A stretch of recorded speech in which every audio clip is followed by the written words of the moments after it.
Channel of Vadodara. ચીનમાં હાહાકાર મચાવનાર HMPV વાયરસના સમગ્ર ભારતમાં કુલ 6 કેસ નોંધાયા છે, ત્યારે ગુજરાતમાં પણ એક બાળ દર્દીનો કેસ સામે આવ્યો છે, જેને પગલે આરોગ્ય તંત્ર એલર્ટ મોડ પર આવી ગયું છે।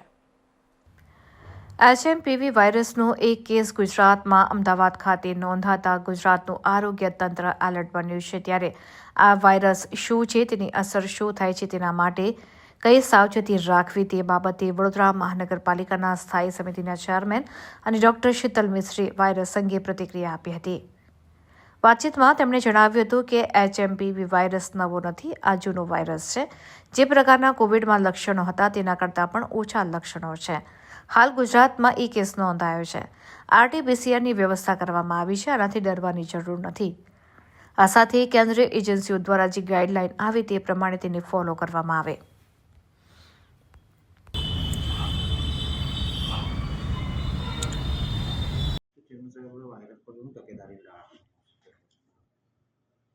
હમણાં જે રિપોર્ટ આવી રહ્યા છે, WHOનું એલર્ટ પણ આવી રહ્યું છે કે ચાઇનામાં રેસ્પિરેટરી વાયરસના ઇન્ફેક્શન વધી રહ્યા છે। ખાસ કરીને હ્યુમન મેટાન્યુમો વાયરસ કે જે 2001થી સૌપ્રથમ આ વાયરસ નેધરલેન્ડમાં 2001માં નોંધાયો હતો, ત્યારથી આ વાયરસ સર્ક્યુલેશનમાં છે। જે હોસ્પિટલમાં રેસ્પિરેટરી ડિસીઝના દર્દીઓ દાખલ થાય ત્યાં 10 થી 12% ઇન્ફેક્શન આ હ્યુમન મેટાન્યુમો વાયરસથી થતું હોય છે। Negative sense single stranded virus છે। આ વાયરસથી માઇલ્ડ પ્રકારના upper respiratory track infection, lower respiratory track infection થતા હોય છે। ખાસ કરીને શરદી થવી, નાકનું કન્જેશન થવું, ઉધરસ આવી, શોર્ટનેસ ઓફ બ્રેથ ને તાવ આવો, આ આના સામાન્ય લક્ષણો હોય છે। વાયરસથી ખૂબ ગભરાવાની જરૂર નથી, એક સામાન્ય શરદીનો વાયરસ છે, પરંતુ નાના બાળકો, ખાસ કરીને 6 મહિનાથી 12 મહિનાની ઉંમર સુધીના બાળકો અને 65 વર્ષ કરતાં વધુ ઉંમરના જે સિનિયર સિટીઝન છે અને સાથે કોમોર્બિડ કન્ડિશન છે, એમાં આ રોગ ઘણી વખત સિરિયસ સ્વરૂપ ધારણ કરતો હોય છે। કહેવાય કે નાના બાળકોમાં આની મોર્ટાલિટી 1%, એટલે કે જે ઇન્ફ્લુએન્ઝાને બરાબર છે। ખાસ કરીને મિડ ડિસેમ્બર અને શિયાળાનો અંત અને સ્પ્રિંગ એટલે કે વસંત ઋતુમાં આ વાયરસનો ફેલાવો વધતો હોય છે। ખાસ કરીને આ સિઝનમાં ઇન્ફ્લુએન્ઝા એ વાયરસ, રેસ્પિરેટરી સિન્સિટિયલ વાયરસ અને આ હ્યુમન મેટાન્યુમો વાયરસના ઇન્ફેક્શનો વધતા હોય છે। આ વાયરસ કંઈ નવો વાયરસ નથી। આ વાયરસ 2001થી સર્ક્યુલેશનમાં છે। 2016માં પણ આના એપિડેમિક અમેરિકામાં નોંધાયા હતા। માઇલ્ડ પ્રકારનો વાયરસ છે। ખાસ કરીને આ વાયરસ ખાંસી અને છીંક ખાવાથી, જે હવામાં ડ્રોપલેટ છે, એનાથી ફેલાતો હોય છે। ઇન્ફેક્ટેડ માણસના ટચમાં આવવાથી, હાથ મિલાવવાથી થતો હોય છે। સરફેસ કન્ટામિનેશન અને ફોમેટ્સથી આ રોગ ફેલાતો હોય છે। એટલે સરફેસ પ્રિકોશન રાખવા પડે। એટલે વારે ઘડીએ તમે કોઈ ઇન્ફેક્ટેડ જગ્યાને હાથ લગાડ્યો હોય તો 20 સેકન્ડ માટે સાબુથી હાથ ધોવા। જ્યારે પણ ખાંસી ખાતા હોય ત્યારે, છીંક ખાતા હોય ત્યારે રૂમાલ નાક પર રાખો, સોશિયલ ડિસ્ટન્સિંગ રાખવું, માસ્ક પહેરવો। જે આપણે રેસ્પિરેટરી ડિસીઝ માટે કોવિડ પ્રોટોકોલનું અનુસરણ કરતા હતા કે ઓવરક્રાઉડેડ જગ્યામાં જવું નહીં, ઘરમાં વેન્ટિલેશન સારું રાખવું અને ઇન્ફેક્ટેડ માણસથી દૂર રહેવું, આ સામાન્ય પ્રિકોશન રાખવાથી આ ડિસીઝથી બચી શકાય છે। પરંતુ મેં કીધું એમ જૂનો વાયરસ છે, કોઈ જૂના અનુભવ આ વાયરસથી ખૂબ સિવિયર પ્રકારના ડિસીઝ થતા હોય એવું નથી। પરંતુ ખાસ કરીને સિનિયર સિટીઝન, જે 65 વર્ષથી ઉંમરના લોકો છે અને 6 મહિનાથી નાના બાળકો છે, એમાં આ રોગ ઘણી વખત સિરિયસ સ્વરૂપ ધારણ કરી શકતો હોય છે। હાલ ભારતમાં 2 જેટલા કેસ નોંધાયા છે। ગુજરાતમાં પણ એક કેસ નોંધાયો છે।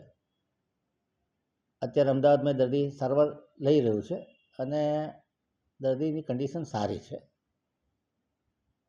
જે જોઈન્ટ સર્વેલન્સ ગ્રુપ છે ભારત સરકાર દ્વારા બનાવેલું, કે જેમાં ICMR હોય, CDC હોય, આ બધા લોકો જે ચાઇનાથી ડેટા આવે છે એની ઉપર સતર્કતાથી નજર રાખી રહ્યા છે।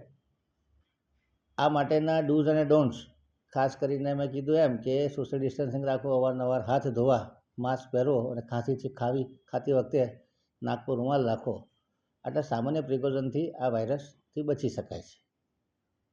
આ વાયરસનું ટેસ્ટિંગ કરવા માટે RT-PCR લેબોરેટરીની જરૂર પડતી હોય છે।